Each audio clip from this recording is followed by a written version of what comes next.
at it again, and one of you sent me this video. Shout out to James. I appreciate you, brother. Thank you. James is always helping your boy out, sending me different videos on a daily basis. Appreciate you, brother. Appreciate you.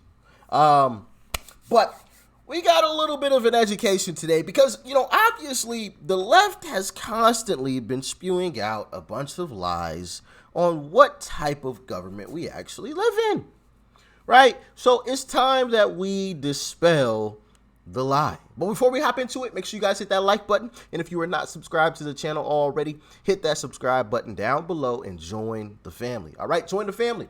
And make sure you guys are following me on social media. Those links are down below. And with that being said, let's dive in.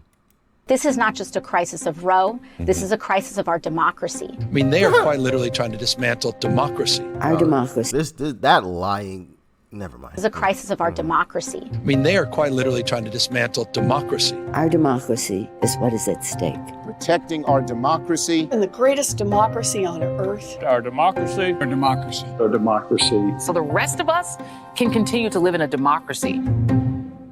Almost assuredly, you've heard claims from critics on the American left that aspects and outcomes of our political system are undemocratic.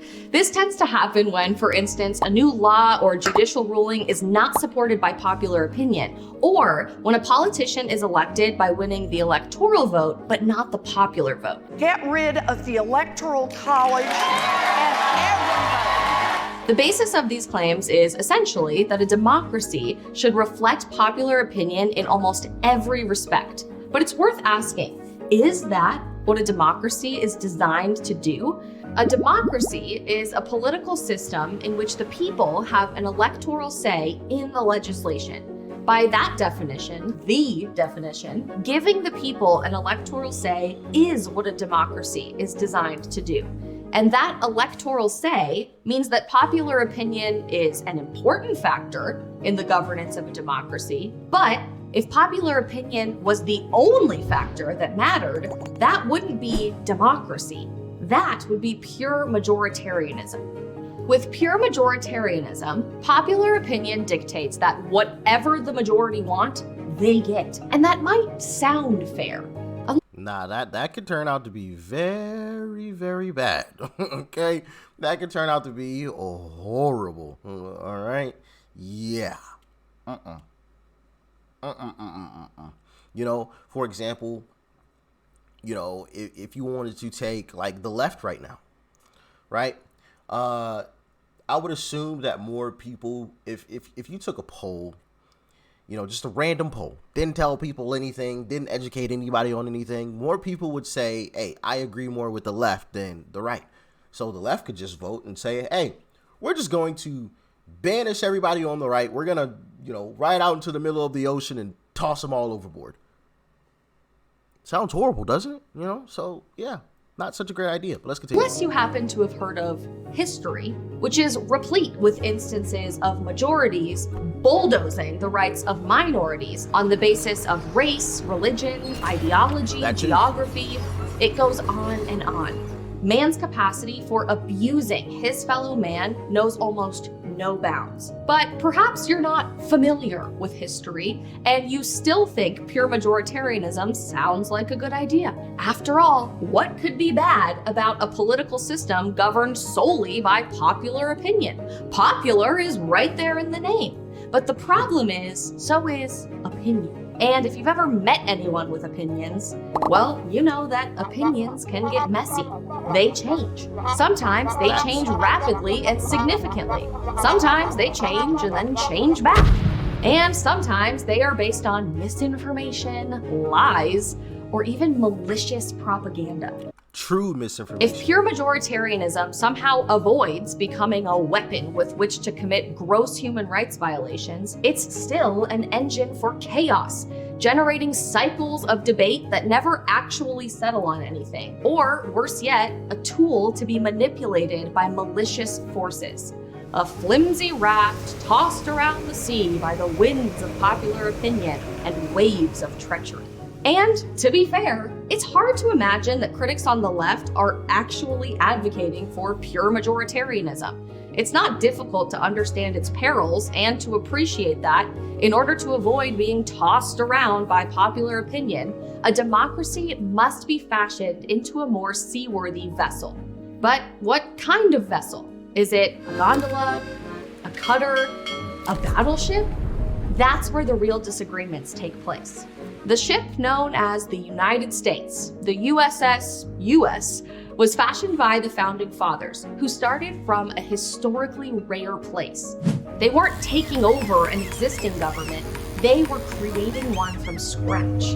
They could choose any political system, and what they chose was certainly a democracy. But with all the rudders and armaments the Founding Fathers put in place, our political system might be more fully described as a constitutional republic with democratic representation. To understand exactly what that means, we'll break down the constituent parts. We'll start with republic. From the Latin res publica, meaning public affair, a republic. Ooh, okay, yeah, I'm liking this. Learning something new. Learning something new. That's what it's about, baby. Let's continue to get educated. Is basically the type of government we have, one that is by and for the people. The alternative would be a country that is privately held or the property of its rulers. We've already discussed the democratic part.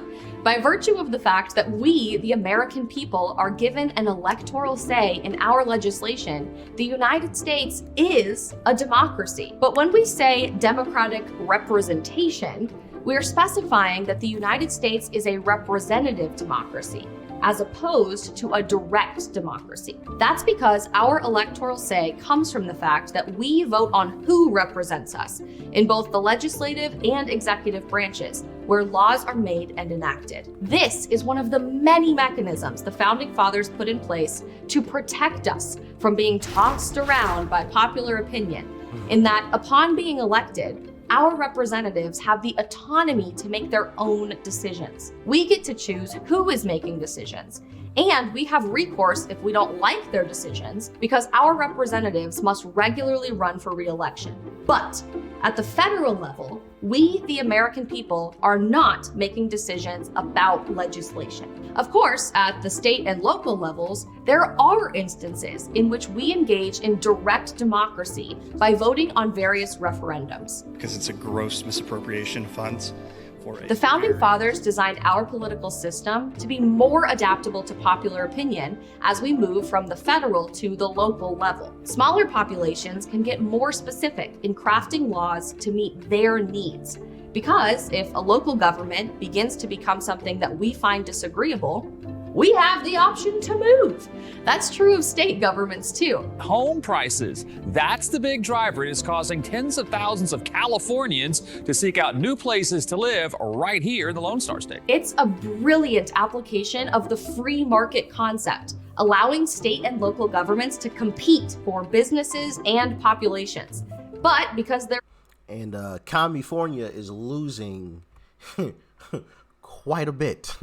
Places like Chicago or Chirac are losing quite a bit. Even places like New York are losing in population. And you know what they all have in common?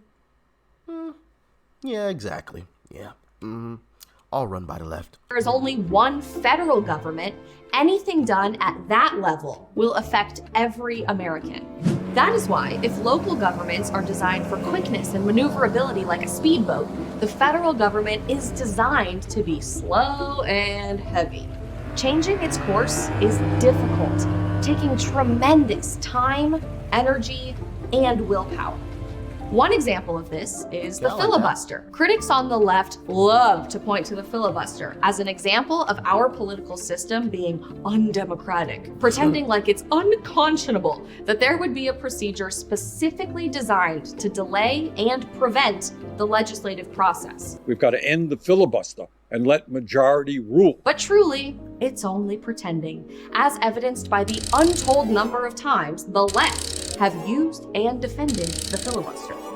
This opportunity to talk a bill to death gives those with a minority viewpoint a voice in the Senate, maybe the most straightforward hedge against pure majoritarianism. But there is also a hedge against the minority cajoling the majority, because with 60 votes, a filibuster can be broken. In other words, if there is overwhelming support, a supermajority, the USSUS can be turned. But thanks to procedures like the filibuster, our political system doesn't flip-flop legislation every 4 years, undoing and redoing the same things in a perpetual cycle of pettiness. It's important to understand, though, that just because state and local governments have more flexibility, there are limits on what they can do.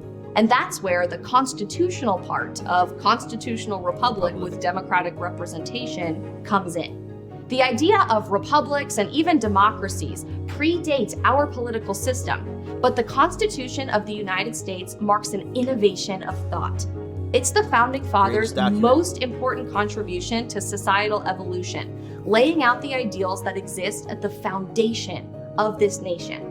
Fundamental rights that precede the formation of any government, and that cannot be taken away. Federal legislators, as well as state and local governments, aren't working on a blank page. The Constitution hands them a coloring book, and if they color outside the lines, it's the role of the judicial branch to correct their work. This is why all of the complaining that the Supreme Court's recent decision in Dobbs v. Jackson Women's Health Organization is unconstitutional is totally incorrect. The Supreme Court justices are never supposed to be guided by public opinion, which is why they are appointed, immune from the concerns about having to run for re-election. Their job is to uphold the Constitution, regardless of public opinion.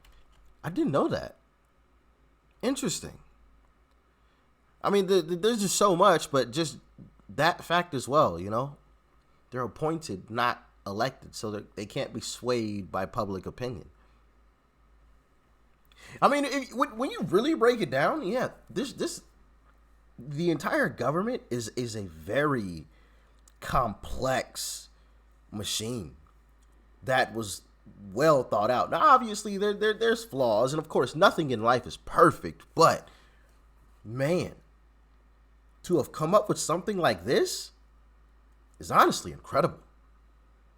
It's amazing. In the case of Dobbs, the Supreme Court found that the courts that ruled on Roe v. Wade and Planned Parenthood v. Casey overstepped, acting as legislators and writing law.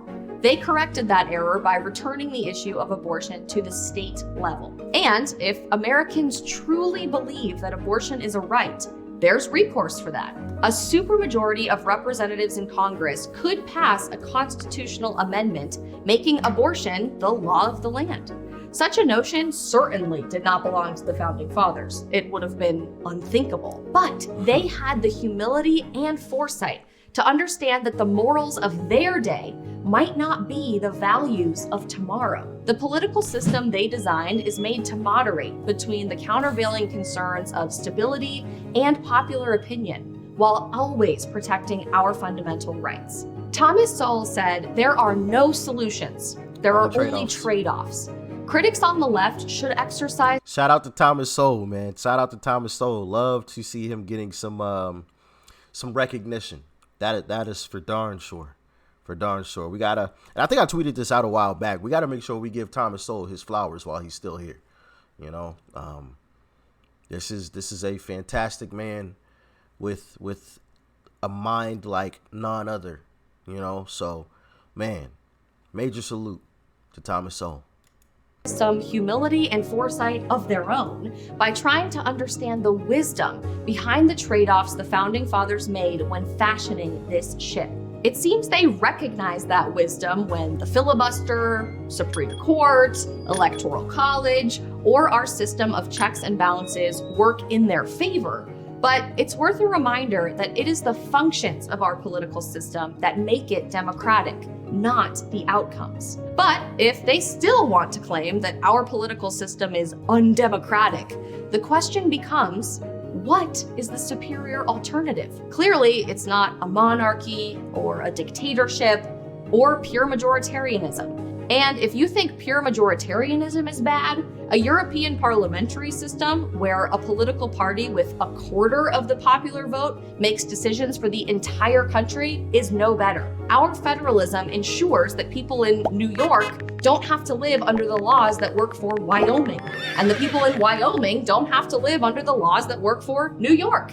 And that's certainly preferable to Canada's system, in which the country is governed by 3 cities. If nothing else, the proof of the Founding Fathers' wisdom can be found in the fact that the United States isn't just the longest standing constitutional republic in the world, it's the most badass battleship the seas have ever seen. Wow. So, I mean, even I was learning quite a bit in that video. Right. And, you know, I think videos like this that we just checked out would be great videos to show in classrooms. You know, I mean, it had the illustrations, you know, you had, you know, the ships popping up on the screen. It was explained very simply, and, you know, it wasn't talked through really fast. I mean, it was done perfectly. So shout out to Isabel. That was fantastic. And Turning Point USA. Great video that the youth of this country needs to see, and really, I mean, a lot of adults, because, you know, especially on the left, you saw the clip at the very beginning. They're trying to end democracy. Even Swamp Monster Mitch, democracy.